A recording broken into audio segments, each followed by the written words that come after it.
কুমিল্লায় ভয়াবহ ট্রেন দুর্ঘটনা। রাতের অন্ধকারে রেল ক্রসিংয়ে বাস ও ট্রেনের মুখোমুখি সংঘর্ষ।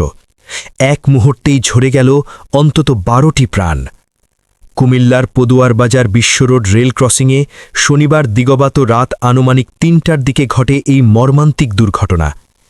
নোয়াখালীগামী যাত্রীবাহী মামুন পরিবহন বাসটি রেললাইন পার হওয়ার সময় চট্টগ্রাম থেকে ঢাকাগামী একটি মেইল ট্রেনের সঙ্গে সরাসরি সংঘর্ষে পড়ে।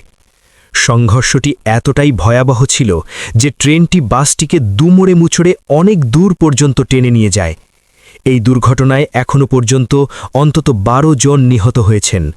নিহতদের মধ্যে নারী ও শিশুও রয়েছে।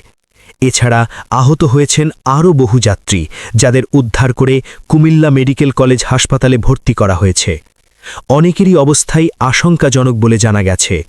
দুর্ঘটনার পরপরই পুলিশ, ফায়ার সার্ভিস ও স্থানীয়রা ঘটনাস্থলে ছুটে এসে উদ্ধার অভিযান শুরু করে। দীর্ঘ সময় ধরে চলে উদ্ধার কাজ।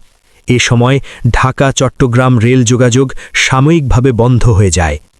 স্থানীয়দের অভিযোগ, রেল ক্রসিংয়ে পর্যাপ্ত নিরাপত্তা ব্যবস্থা না থাকায় এ ধরনের দুর্ঘটনা ঘটেছে। তবে প্রকৃত কারণ জানতে তদন্ত শুরু করেছে সংশ্লিষ্ট কর্তৃপক্ষ।